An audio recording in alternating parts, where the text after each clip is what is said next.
Welcome, everybody, to episode 31 of Generation Jihad. I almost forgot the title there of our podcast there, Bill. I kind of stumbled. How you doing? This is Tom Joscelyn. I'm, again, here this week with Bill Roggio, my longtime comrade in arms. Bill, say hi to the audience. Hey, everyone. It's obviously a forgetful week, Tom. Yeah, I like using comrade because if you actually know us, you realize that I don't consider anybody my comrade. It comes from the old Russian and sort of Soviet notion of comrades, but it's a funny way of introducing you, I think. Anyway, you're not a commie, right, Bill? No. Not lately, no. No, definitely not. So this week we're going to do a little bit of an abbreviated version of the podcast, mainly because we're working on upcoming episodes, and we're both a little tired of recording ourselves and talking to ourselves about jihadism. But we're going to soldier through because there's some news events to talk about. The first one being the death of Husam Abd-al-Ra'uf in Afghanistan. He was a senior al-Qaeda leader. The Afghans just recently announced that he was killed in the raid in Ghazni province. We're going to talk a little bit about Ra'uf throughout this podcast because he's an interesting character for a lot of reasons. Bill, why don't we start off by let's talk a little bit about Ghazni province before we get to Ra'uf specifically, because we've just been covering this for so many years, and sort of the minimalists who have tried to sort of downplay al-Qaeda's presence in Afghanistan have a hard time, I think, explaining Ghazni, right? Yeah, absolutely, Tom. Yeah, it's funny when this report came out about Ra'uf, and I'm not trying to jump ahead here. Obviously, he's killed in Ghazni province, and he's killed in a district known as Andar, and so I immediately shrug my shoulders and go, "Of course he was." Tom, you and I have been tracking this al-Qaeda's presence in Afghanistan for well over a decade. And I think I've looked back and we've seen reports on us noting how al-Qaeda was consolidating its position in places like Ghazni and Paktika and Paktia and Kunar and other provinces, obviously. Ghazni has been a major one. In Andar, look, this is a district that's been under Taliban control, I believe, for 5 or 6 years now. Wow, I mean, complete Taliban control. And al-Qaeda has had a significant presence there. There's been numerous raids by Resolute Support's predecessor, which was ISAF. I didn't go back and look, but I know there were dozens of raids against al-Qaeda just in Ghazni province alone.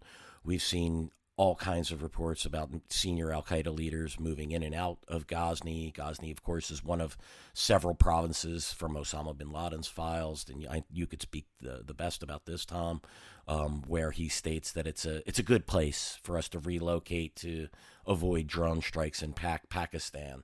That's how that was true, in 2010-11, and it's probably true today. Yes, the U.S. killed a senior, or not the U.S., actually, this is the Afghan security for the NDS, or the National Directorate of Security, which is basically like Afghanistan's CIA and FBI all rolled up into one. They conducted the raid probably with U.S. support in the background and killed him. But for every guy like him, there's been numerous ones moving in and out of the area and operating in the area. Yeah, I think what's interesting about Ghazni, when I was looking back through our reporting on it and the details on it, is just how Ghazni has evolved over time. Basically, every iteration of al-Qaeda that we covered in Afghanistan has been there. Right through the current iteration of al-Qaeda in the Indian subcontinent. Of course, the Afghans claim to have raided a warehouse that was being used by AQIS to funnel explosives to the Taliban for attacks on cities throughout Afghanistan. There's definitely a facilitation network there beyond that reporting. You can tell that from just various pieces of evidence. I'm being a little bit sarcastic here, but I'm willing to bet there are more al-Qaeda guys in Ghazni than the actual total U.S. estimate for al-Qaeda in all of Afghanistan. What do you bet, Bill? Yeah, Tom, exactly. And that's kind of what I was alluding to when I was talking about it before. There's more guys moving in and out of Ghazni than just the occasional one that we kill. And yeah, Tom, I mean, so that estimate's around 200 to 300, depending on who you talk to and when. Yeah, I mean, if it's equal to it, if it's a little less or a little more, none of those would shock me. But al-Qaeda definitely has a significant presence there. You don't get an individual like Ra'uf based in Ghazni without them al-Qaeda having a network Yeah, we're not going to go off on this again, of course, because we keep talking about it. But the estimates of Al Qaeda in Afghanistan. I mean, if you go to like the local carnival or fair and you have to guess the number of gumballs in a fishbowl, that's more scientific than whatever this estimate is for Al Qaeda in Afghanistan, right? I mean, so and we've kind of gone off on that ad nauseum. We don't need to do it again here. But what's interesting about this guy is so we can flog the State Department again, I guess, here, for the sort of the servile diplomacy with the Taliban. This deal that was signed on February 29th in Doha, the whole idea was that the, Secretary of State Mike Pompeo and Zalmay Khalilzad were going to sell us on the Taliban's counterterrorism assurances. They made a big push along those regards. I haven't seen a peep out of the State Department objecting to this, saying, "Hey, what gives, Taliban? You're supposed to be good boys now with us when it comes to Al Qaeda, and here's Husam Abd-al-Ra'uf in your neck of the woods in Ghazni, right?" Yeah, exactly. I mean, look, the entire logic of the U.S. government about Al Qaeda's presence in Afghanistan has just been absurd for the last decade now, and I just don't. Where is Pompeo, who promised that the Taliban was going to destroy Al Qaeda the one day after signing its withdrawal deal with the Taliban? Where's Zalmay Khalilzad, the special representative for Afghanistan reconciliation, who's told us that the Taliban is adhering to the deal and they want peace and this is the best path forward and we can rely on them as a counterterrorism partner? When you have someone like Rauf, who, look, and he's not a local Al Qaeda guy or something like that. He's the head of Al Qaeda's propaganda network, which is used to inspire and direct attacks across the globe, both locally and in its branches and across the globe. He is Al Qaeda, as central as Al Qaeda central gets.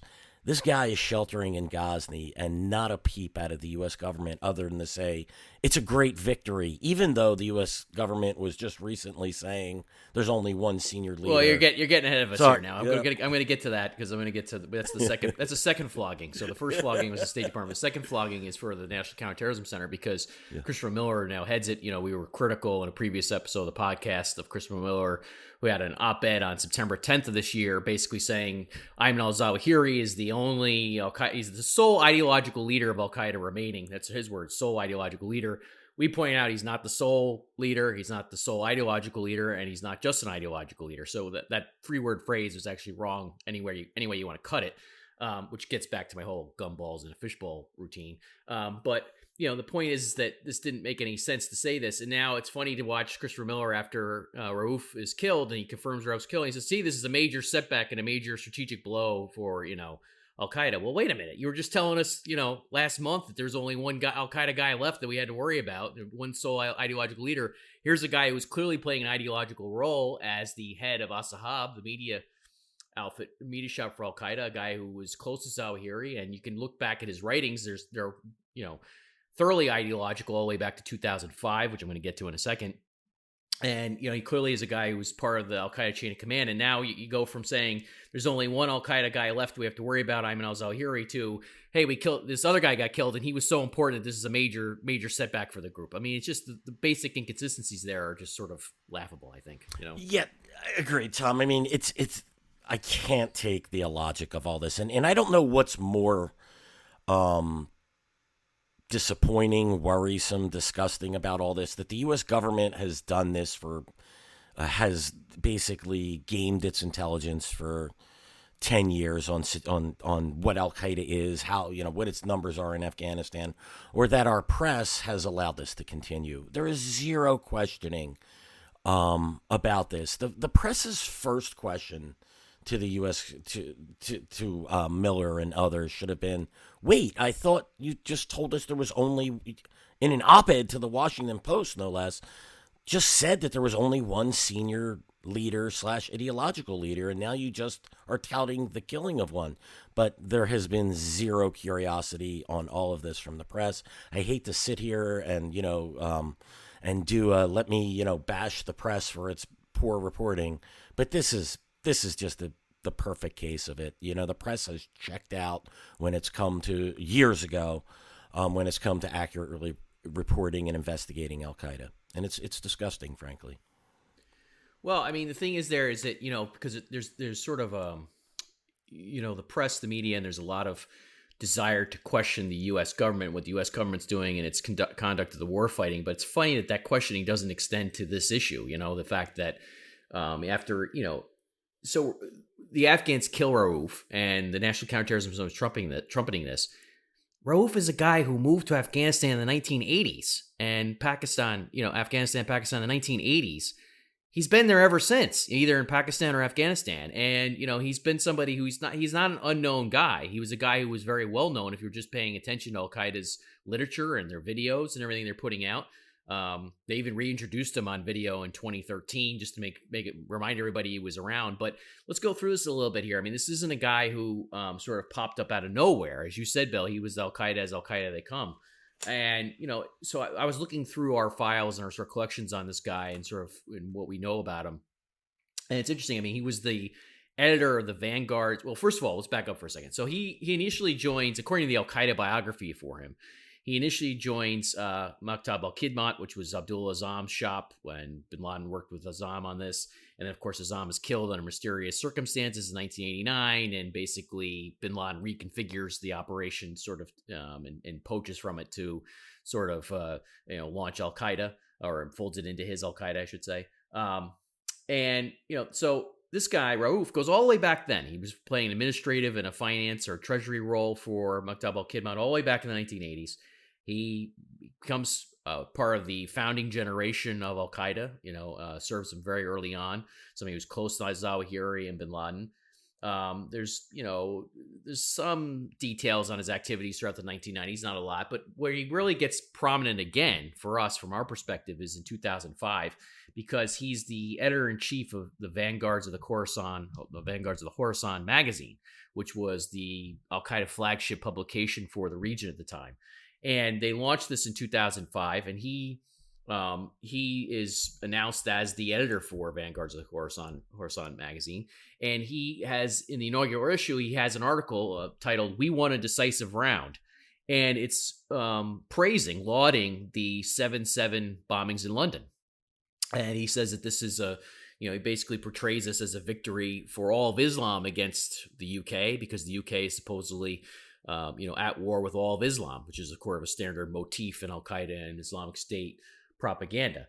But here's a guy who's all the way back in 2005 is lauding, an attack in the West. You can't say that he wasn't a threat to the West when he was openly lauding such attacks and openly praising them and saying that this is the way to go.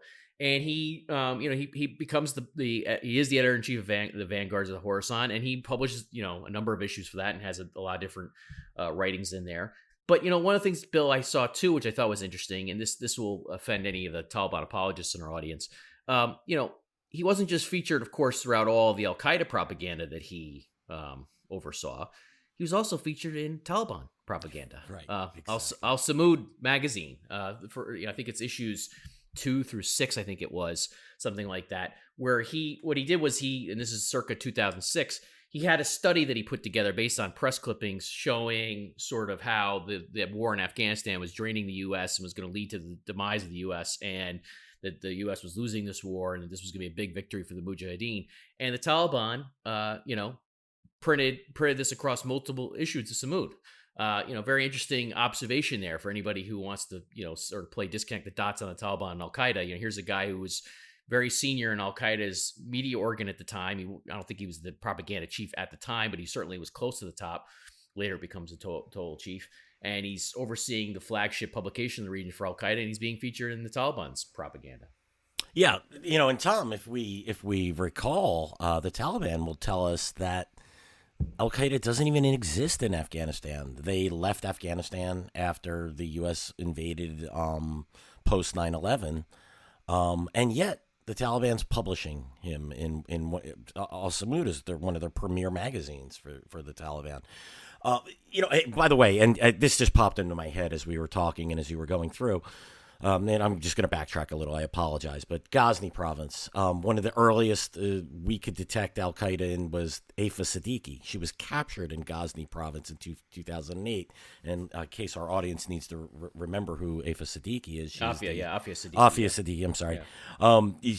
She's a Pakistani citizen who was in the United States and she was basically plotting, they believe, at least according to her charges, plotting chemical attacks and attacks on the United States. So she was captured in Ghazni by, I believe, Afghan security forces. So that's how far back this goes. We can track Al-Qaeda back into Ghazni province, all the way back to 2008. Yeah. Now, just back to Rauf here and his writing. Yeah. So this this thing that the Taliban excerpted in their magazine was something he wrote called the Victory of Islam Study. And he was, at the time, he was definitely a member of the media committee for Al-Qaeda. He was, no doubt he was a senior figure. If not, he wasn't number one in the media arm at the time, as far as we can tell. But, he was trumpeting the Taliban's success on the battlefield. And he was saying that, eventually the U.S. is going to be defeated here. And the Taliban's Islamic State will rise once again. Now, of course, this is before, not to be confused with ISIS or the Islamic State that centered in Iraq and Syria, which grew and then mushroomed into its own independent sort of entity and organization, the would-be caliphate. This is, the Taliban's Islamic State, the Islamic Emirate of Afghanistan. He was trumping this all the way back in 2006 to say this is what Al-Qaeda and the Taliban are fighting for. It's just striking to me, again, to see how the U.S. and just how this war has been, the utter confusion and lack of leadership when it came to Afghanistan, is that you still have the U.S. sort of pretending that the political goal of the Taliban is something other than the return of the Islamic Emirate, when they've announced this over and over again, and Al-Qaeda's announced it over and over again, and the Taliban has promoted Al-Qaeda announcing it over and over again, their literature, and somehow we're going to pretend like that none of that exists and that they're going to sort of stand down from their political goals. Of course, there's no evidence of that. And that's part of the reason why we've been critical of the talks with the Taliban, is that, you have to have some evidence that the other side is willing to compromise on what they're all about. And there's no evidence the insurgents are willing to compromise on that, which is sort of the real core reason for the war, and the real core reason for why it is an endless war, because they haven't given up their political goals. Yeah, absolutely, Tom. I mean, and the reason for this, and the reason for this past decade of, and I know we've discussed this ad nauseum, is Al-Qaeda has to be dead. It has to be, minimal. It has to have no ties to the Taliban for the U.S. to leave, because the U.S., it's politically impossible for the United States, for a president to leave Afghanistan while the Taliban-Al-Qaeda tie endures. So they have to lie about all this, and that's I hate to use that word. It's beyond deceiving. They're lying about it. Then they have to hide this. And even when someone like Rauf is killed, and Rauf, as you noted, I mean, his writings, he's as Al-Qaeda gets. And when he's sheltering with the Taliban, that should be the point when we look at this deal and go, hey, wait. Maybe something's not right here, but no one has done that, because the reality is withdrawing from Afghanistan is far more important than dealing with the uncomfortable truths that exist about the Taliban and the Taliban-Al-Qaeda relationship to this day. Well, that's true, but you can withdraw, as we've said. Yes, absolutely. Again. You withdraw without absolving the Taliban. That's what's so ridiculous about this. But right? Tom, that's so un-Washington. We need an excuse. We need cover. We need a diplomatic hero like Zalmay Khalilzad, and we need all of that. That's required for the U.S. to leave. Not just pull up and do what you want to do, but we need the D.C. dog and pony show to roll through Afghanistan in order to justify this, so it can look like we did the right thing on the way out the door. And make no mistake, I think, as we all seen with the fighting over the last couple of weeks, much of Afghanistan is going to go under Taliban control very quickly. Yeah, no, they're. I mean, I noticed, and we talked about this too. I don't want to get too sidetracked from Rauf here, but they, the Washington Post finally recognized that the Taliban is fighting throughout Afghanistan on the offensive there. I don't know how many years ago you first wrote that up, Bill, but it's sort of like, okay, great job, guys. You finally caught on that the Taliban is waging a prolific insurgency throughout all of Afghanistan, and there's no sign of peace anywhere. Yeah, when I started tracking control of or Taliban control in contested districts throughout Afghanistan, probably like 5-6 years ago now, that's when I started to really notice where everything was, how it was all going. And that's when I mean, that's how far behind the curve. And I mean, how can you be a major news organization and just not notice this? And they actually have people on the ground. They have an office in Kabul. And well, anyway, here we are.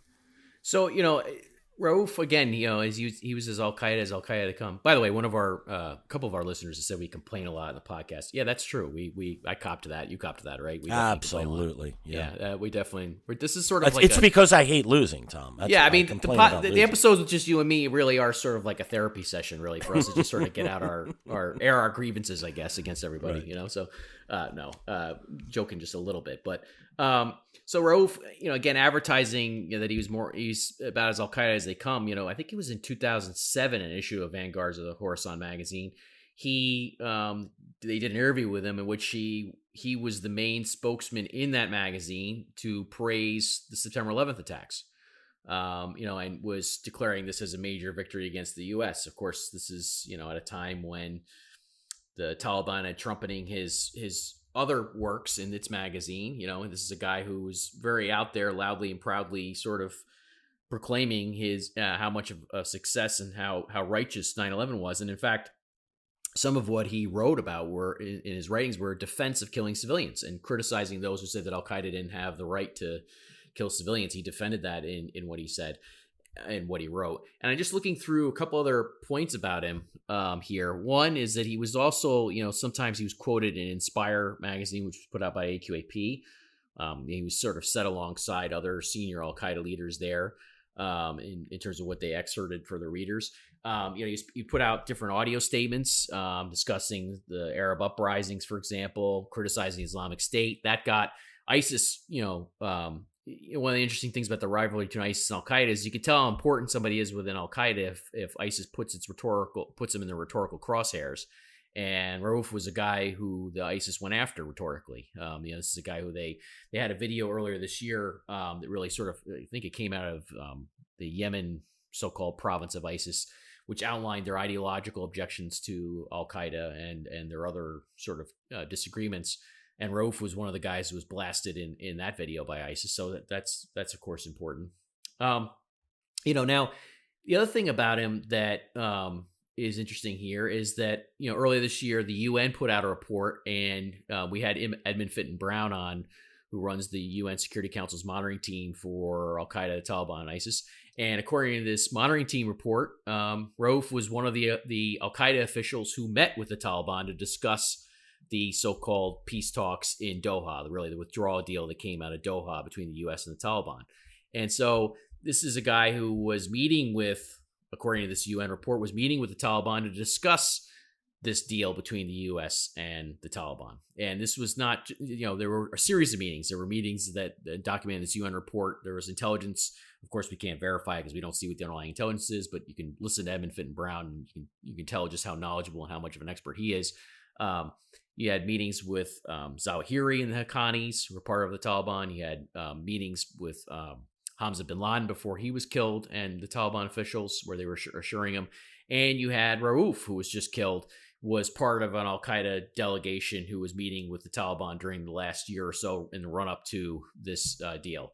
And there were several other Al-Qaeda guys named in the UN report who were part of this meeting with the Taliban. You had Ahmed al-Qatari, you had Sheikh Abdul-Rahman, you had Abu Osman. Of course, all these guys, right, they all show you that Al-Qaeda isn't down to just one sole remaining guy, right? Yeah, Tom, these are top-tier Al-Qaeda leaders, long-standing leaders. I mean, it's where I go back. How could Miller have made that statement? This is just public information, something the director of the National Counterterrorism should know.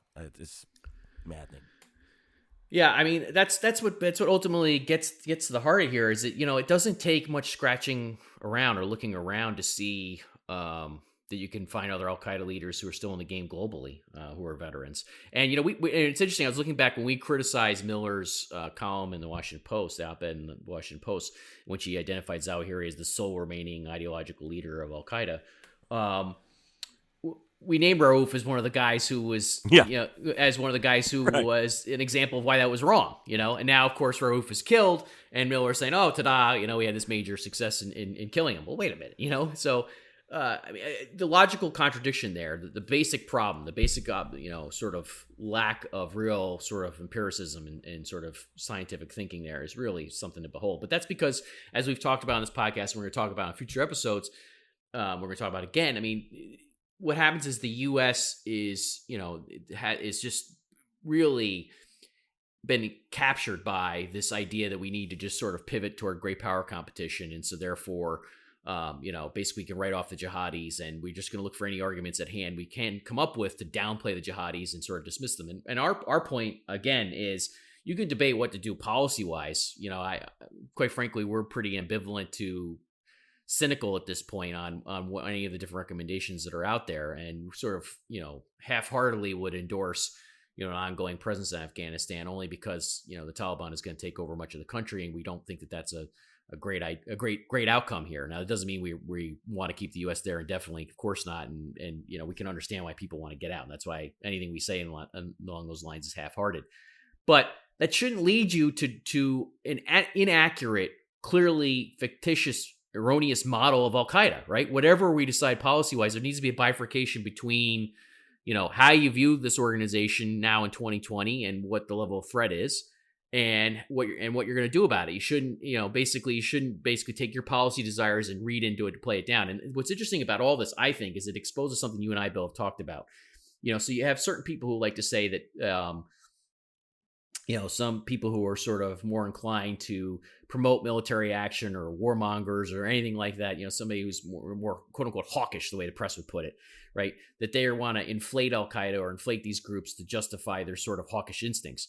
And quite frankly, the opposite is true more often than not, as far as you and I are concerned. It's the people who are really the dovish on all this, who sort of, see only what they want to see on what's going on to justify their views in terms of either getting the U.S. out of fighting them or just sort of, moving on. Yeah, absolutely, Tom. It really is mind-boggling, when you hear that just because you and I are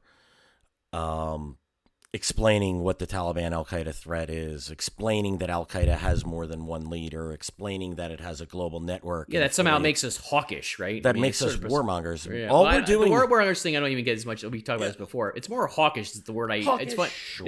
It's funny the word I... That's the word the press likes to use. Journalists like to use the word hawkish, right? Hawkish. But we all know what they mean. Yeah, right. It's just so funny, because, I don't know what the hell is hawkish about fighting Al-Qaeda, but in any event... Right, exactly. And yet, right. Fine. How you want to set your policy to deal with that threat, I leave that to my betters. I just like to accurately describe what the threat is. I try not to get too far. Yeah, all I would say is I differ a little bit there. I don't think there are betters deciding policy at this point. I think it's basically listen. The point is that I wish I could defer to betters. I understand why people want out of all this. I get it. I want out of all this. But the problem is that this guy's killing. Rogue's killing is a good example. It should the press should be asking questions here. How is it the head of the National Counterterrorism Center said there's only one guy left that you have to worry about in Al-Qaeda, and now he's trumpeting the killing of another guy, And how many other guys are there? Oh, well, that's an interesting conversation, because now we can start listing dozens of other guys who you should be thinking about who are still in the game for Al-Qaeda senior leadership. There's just no accountability in any of this, Tom. And there isn't. That's ultimately what frustrates you and I. Well, that model of Zawahiri is the last guy standing. Remember, we dealt with that back in the days with John Brennan. Remember that was put out absolutely. when John Brennan and people at ODNI, were putting out that idea, years ago. And we, I think it was Marie Harf, who was the ODNI spokesperson at the time, was saying that basically Zawahiri. That was years ago. Yeah, and she actually responded to us. Well, she was very. Yeah, she was. We posted her reply, which exactly. We didn't want to beat up on Marie Harf. That wasn't the idea. The point is that assessment was clearly coming from people in the U.S. government. It wasn't her assessment. It was coming from. She was the spokesperson who was repeating the assessment coming from the U.S. government. And here we have the same freaking model years later. There's still somebody. Yeah. It's like, again, this gets back to the sticky estimate, right? In economics, you have sticky prices where supply and demand change, and yet the price doesn't move, right? And it's a sticky price. this is a sticky estimate of Al Qaeda that somehow has lingered on here in U.S. government sort of corridors all these times, and that's why I say, look, wander up to the fishbowl and guess the number of gumballs in there. You get a better guess. That's better. That's a better methodology than whatever's cooking the books on this Al Qaeda estimates. These Al Qaeda estimates, right? Yeah, we'd probably know the number is more than one just off the bat, right? Tom? Yeah, exactly. Yeah, exactly. Yeah, I mean, and you don't have to, physically count all the gumballs to know that there's more than one gumball in the fishbowl. Exactly. So look, I mean, the other thing that Miller said in his op-ed, what he said when he confirmed Rauf's killing, was that that this is basically Al Qaeda is suffered a number of strategic losses, right? That stood out to me, Bill. I mean, you just have you have no evidence that the Taliban is broken with Al Qaeda, which is how this deal was pitched to us, which would be a strategic problem for Al Qaeda if that happened. Absolutely, we'd be the first to report it. It'd be a big deal. There's no evidence that's happened. Meanwhile, Al Qaeda's unbroken alliance with the Taliban, again, is unbroken, remains intact, as the Taliban and Al Qaeda are fighting throughout Afghanistan and are on the verge of taking back large portions of the country, and the U.S. is seeking to withdraw. I mean, that's a pretty big strategic win for Al Qaeda if, A, its alliance with the Taliban remains unbroken, and B, the Taliban wins back much of Afghanistan. This would then mitigate the sort of critique in jihadi circles that 9/11 cost the Taliban its Islamic Emirate, which was the only, in jihadi terms, righteous religious sort of entity or state on the planet at the time. There was some criticism of Al Qaeda for 9/11 because they lost Afghanistan. The Taliban lost Afghanistan because of 9/11.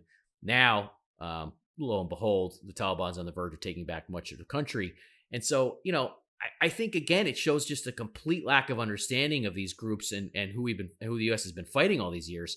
To claim, on the one hand, you see that all this evidence of strategic setbacks for Al Qaeda, and yes, there have been setbacks, absolutely, but to say that in the context of when a major Al Qaeda figure who's been around for more than 30 years, this guy's been around, right? He's killed in a Taliban stronghold as the Taliban is surging throughout Afghanistan, and there's no evidence the Taliban is broken with Al Qaeda. I mean, I don't know. That seems about as strategic to me from the jihadis' perspective as it gets in Afghanistan. Yeah, absolutely, Tom. And and you could even, you and I could even make the argument that the U.S. leaving, I mean, it almost benefits the Taliban to have lost and then gone through the fire and fought to eject the United States so it could claim it beat a superpower and reestablish its Islamic Emirate. I mean, that in itself is just fantastic lore, fantastic propaganda for the Taliban, and by also with Al Qaeda's help, it's for them as well to say, look, we helped do this. I just really think, we can Rauf, or it's losing Osama bin Laden, or name any Al Qaeda operative that we've lost.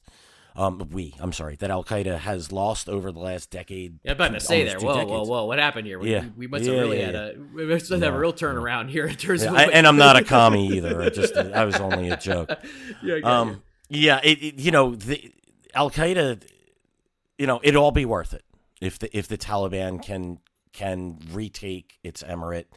Like I said, there's just something to the lore of the trial by fire. They beat, they played a role. Obviously, it wasn't the Taliban when the Soviets were defeated, but the Mujahideen defeats the superpower of the Soviet Union, and then the Taliban consolidate control locally, and then they have to eject the United States. That's just a fantastic tale for jihadists, and one that will inspire many to go to Afghanistan, to join the Taliban ranks, or to join Al Qaeda's ranks. We haven't gotten any confirmation yet from Al Qaeda as we're recording this of Rauf's death. I think they probably, who knows? I mean, Husam Abd-al-Ra'uf was killed in another Taliban stronghold last September 2019. He was the first emir of Al Qaeda in the Indian subcontinent. He's probably playing another managerial role in Al Qaeda at the time of his death. They didn't publicly acknowledge his death either because of what's going on with the talks with the U.S. and basically the U.S. is on the verge of leaving and they don't want to acknowledge what's happening. That, oh yeah, by the way, there are all these Al Qaeda bigwigs still in Taliban strongholds. So I wouldn't be surprised if Rauf doesn't get a martyrdom statement or a martyrdom acknowledgement. I mean, I wouldn't be surprised if they do, but we'll see. But either way, what we're monitoring Al Qaeda's Telegram channels and sort of Al Qaeda linked social media, and it's interesting. Right before we recorded, I saw pop up a Telegram channel that is dedicated to Rauf's greatest hits. So somebody in Al Qaeda world is putting out his videos and audios and statements, and sort of a little hat tip to him, saying, here's our fall in a mirror in the media world, and let's go through everything he said throughout the years. Tom, real quick, and one thing I expect to see, and absolutely do not expect to see a martyrdom statement, just as we haven't for Husam Umar. I don't expect it for Rauf, but I do expect once the United States leaves and Al Qaeda is confident enough that there won't be any, the Taliban won't pay any price, that we'll see the heroes of the Khorasan or the martyrs of the Khorasan and Rauf, and they've got a whole propaganda spigot. They've got a whole propaganda spigot coming. ready to turn on. Yeah, they've got. They're just. They've been a couple times now through some of these so-called independent link jihadi outfits. They've been advertising their operations in Afghanistan and everything. You could just tell they're itching waiting to strut their stuff. They're itching to say, And the other thing is you're going to see U.S. assessments. Let's say the U.S. does leave next spring of 2021, and then Al Qaeda turns on the propaganda spigot. You're going to see estimates saying that Al Qaeda has resurged in Afghanistan, reconstituted. Reconstituted. They've come back to Afghanistan. No, folks, no. Never left. Always been there. They were there the whole time. We've been documenting it for years. They've been there the whole time. This is what a failure of leadership on the American side looks like. Is that basically after all these years, the U.S. couldn't get it right in terms of who they were even fighting in Afghanistan or who was there and what was going on. Let's talk a little bit about, you had a couple things you wanted to note, Bill, on the podcast this week about the Taliban's operations. I know there were a couple of significant operations you wanted to point out. Sure, yeah. So, while the talks are going on in Afghanistan, the Taliban are basically rampaging. Doha, right? Doha. Yeah. I'm sorry. The talks with the intra-Afghan talks in Doha, Qatar, are occurring. The Taliban it's stepped up its operations. The United States and NATO and everyone else is upset because they claim that the Taliban agreed to a reduction in violence. As you and I have outlined numerous times, Tom, there is nothing in that 3.5-page agreement that requires a reduction in violence. The only time the word reduction actually shows up is when it talks about reducing U.S. forces in Afghanistan. I find that a little ironic. So what we had the Taliban rampage in Lashkar-Gah, which is the provincial capital of Helmand province. Obviously, this is one of the key areas that the Taliban wants to take. If they could take Lashkar-Gah, then all of Helmand falls, and Kandahar will fall shortly behind it. Also the province of Uruzgan and Nimruz would very likely fall next. So the Taliban was on a push there. The Taliban was so successful in Lashkar-Gah that the U.S. military actually had to launch airstrikes. Now, the agreement does say that the U.S. can come to the aid of Afghan security forces. The U.S. military has done this sparingly.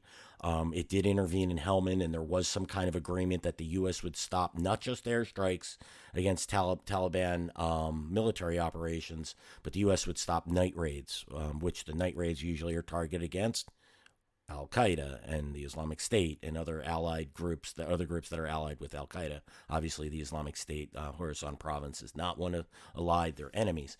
But then there's been other attacks, major attacks. I mean, look, this would be major news just about anywhere but in Afghanistan. It's just another day.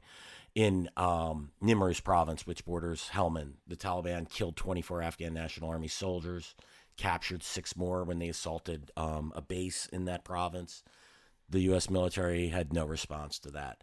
In Takhar province, the Taliban killed 47 policemen, captured 6, and one of those policemen that were killed was the deputy chief of police for the province. This occurred in a district that is under Taliban control, or at least according to my numbers. The police in Takhar went into the district to launch an operation.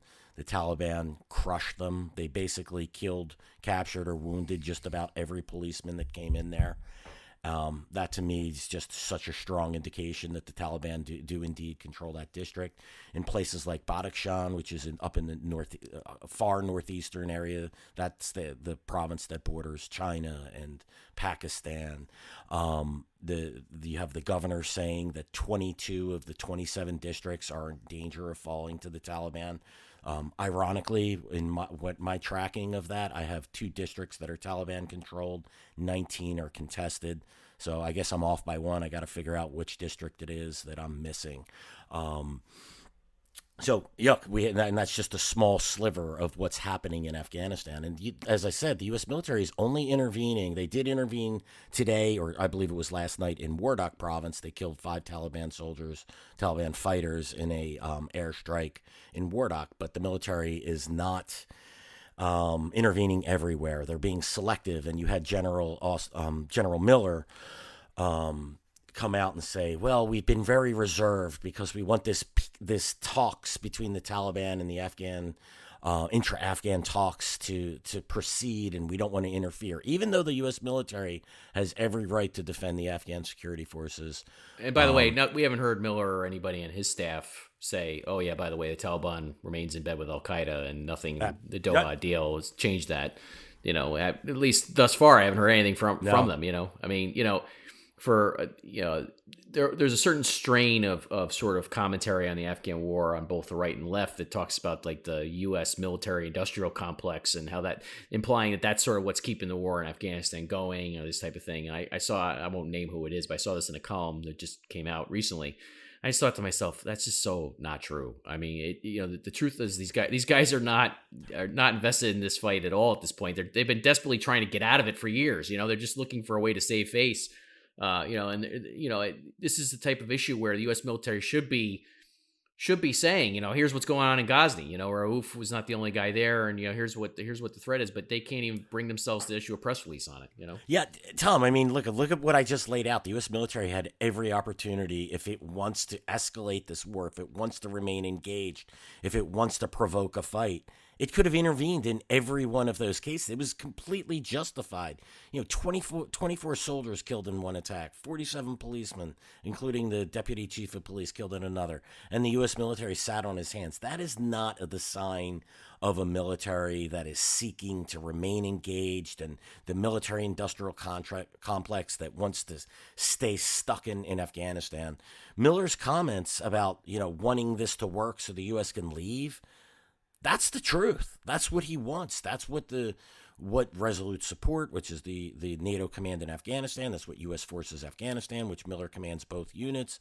That's what the U.S. government, that's what CENTCOM wants. That's what the Department of Defense wants. They all want out of Afghanistan. It distracts from what they think is important, which is the so-called great power competition. And they think it takes up enormous resources. It takes up, Tom, as you have expertly laid out numerous times, I believe both here and in your writings, that this war is in Afghanistan and elsewhere is using up a mere fraction of the resources of the Department of Defense. That's not a reason. It is now. In the past, it was a lot more. Yeah. We're talking last 5 years. And as an American taxpayer, you and I both have gripes. The U.S. has wasted tens of billions. Yes, I don't know how much. I don't know what the total figure is. Just a total hundreds of billions. Yeah, a stunning amount of fraud and waste in Afghanistan. So I'm not dismissing that objection whatsoever. But the point is, in terms of resource allocation, which is the point you're revisiting there, the idea that this is what's holding America back from great power competition just doesn't fly. Now, you can make all sorts of other arguments against the war effort. That one doesn't hold water, and that's the one the Esper, Secretary of Defense, and others have sort of made publicly. And it just, to me, again, shows that that's just showing their own priorities, and that they don't really see any way of winning in Afghanistan, because there isn't at this point for them, and that they just want out. So and look, in the industrial part of the military-industrial complex, that wants to feed a war. It wants to feed material, bombs, fighter jets, tanks. None of that, really, very little, other than some planes and some bombs. And there's very little of the industrial equation going into places like Afghanistan. Yeah, I think it's more that they're more interested in the F-35 and these big contracts that they can. That's where there's a lot more waste. Sure. Aircraft carriers and useless destroyers and bigger and bigger submarines when they have ones that were. Don't get me started on all that. Yeah, so I mean, my whole point in mentioning that, Tom, is that neither the military nor the industrial complex really wants in Afghanistan. It's just not. If you want a military-industrial complex feeding, it's reduction in NATO and things like that. That's where you'll start seeing real pushback, and you have seen it. That's why Congress gets upset when you start talking about reducing forces in NATO, because they all have interests, military contracts, things of that nature. Not so in Afghanistan. There's just very little of that. So that entire argument that that the U.S. military wants to stay in Afghanistan to feed the military-industrial complex, it just doesn't fly. Yeah, I still see it out there, and of course, this is part of what we've critiqued in past episodes about the endless wars rhetoric. Is that the reason why this is endless wars, is endless jihad, Taliban, as you just expertly laid out, is on the offensive and has been on the offensive since February 29th. Nothing that took place in Doha was a peace deal. It was not a peace deal. No peace is at hand. That they are fighting for their Islamic Emirate after all these years, and nothing has changed that. But here's another, talking about the U.S. military not putting out much information about what's going on in terms of Al-Qaeda. Bill, we're still working on trying to verify who was killed or targeted in a pair of drone strikes in Syria. Just this month, there were at least 2 strikes in Syria, in Idlib province. There's some reporting on Al-Qaeda linked social media that an Al-Qaeda veteran known as Abu Muhammad al-Sudani may have been killed. There was an earlier strike. There was an Egyptian named. I'm not really even sure at this point who was targeted or killed, and that's why I haven't written it up at Long War Journal. I'm still working on it. But, the U.S. and CENTCOM put out a statement about the strikes, but didn't identify or explain who they were targeting or why. And this is the lack of transparency on this stuff, which I think, critics of the so-called endless wars or critics of the post 9/11 conflicts have a legitimate point. It's a point we share. Transparency is important, and it's important to note what it is you're doing. If you're launching, expensive drone strikes against these guys in Syria, I think there should be some explanation for why, who it is. You can't just say, well, they're Al-Qaeda and they threaten the U.S. I think there needs to be some more sort of biographical detail given for who these guys are and how they fit into Al-Qaeda and why they were targeted. Yeah, and Tom, when that information isn't provided, it just feeds the narrative. We really saw this at the height of the U.S. drone campaign in Pakistan, particularly, also in Yemen. So the basically, I guess I'll call them the anti-war contingent that basically tried to say every drone strike's killed civilians and there's no accountability. And, we've always felt that transparency was key to explain why we were doing what we were doing, who we were killing, where we were killing them, what this meant to national security. You and I have always been at the forefront. Yes, the more the American public knows and understands about this war, the more there'll be support for it. And I think that support has dropped significantly, is because no one is making the case for it anymore. We're launching drone strikes in Syria, but nobody knows against who or why. We're launching an airstrike against the Taliban in Wardak province, but not here, there, or there, and no one really understands why. We're trying some sort of measured response in Afghanistan. I mean, it's like shades of the Vietnam War, and then military and political leaders sit there and wonder why there's no support for these wars, and why the endless war narrative starts to take hold, and it's because we're not told what's happening. It's important to know. I mean, I did a quick look before the show, and the reporting is everywhere. 10 killed, 17 killed. Who knows? It's all over the place, and CENTCOM should be giving as much information as it can about this strike to provide transparency. And sadly, we're just not seeing this anymore. Yeah, I mean, that's across the board. There's no explanation from American leadership as to why they're fighting Al-Qaeda in these different places or why that's necessary. And so, I'm reminded too, when it comes to Syria, you remember when the Khorasan group, part of Al-Qaeda, there was all sorts of confusion over what that was, and it's just part of Al-Qaeda. It was a bunch of Al-Qaeda veterans. And there was all this crazy nonsense about, what is the Khorasan group? It's a new outfit that's outshining Al-Qaeda in the Islamic State. I'm like, you gotta be kidding me, I mean, you guys not. And it was separate from the Al-Nusra front, right? Yeah, there's all sorts of nonsense. But it's funny because one of the guys who you talk about sort of the the critics of the U.S.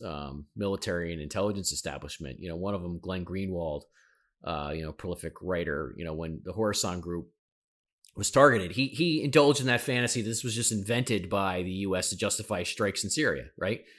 And I just thought, what a stupid argument that is. First of all, the U.S. is striking the Islamic State. They don't need a justification to go after anybody else. Second of all, it's not why, second of all, the number of strikes against the Khorasan group were minimal compared to the overall bombing campaign. So it wasn't like this was some big deal that they needed to roll out. Third of all, the guys who were targeted were all easily identifiable, unlike the guys who are now being targeted in Syria. We knew who the guys were being targeted back then in Syria. Mustafa Fadli, the Kuwaiti, and Sanafi al-Nasr, who was on Twitter openly proclaiming his desire to strike the U.S. I mean, these guys didn't exactly hide who they were or what they were doing. At least he didn't. Other guys did hide what they're doing. But we could identify who they were, and they were known Al-Qaeda veterans. But this goes to show, that a certain part of the commentariat is always going to criticize this stuff, even when the evidence is clear.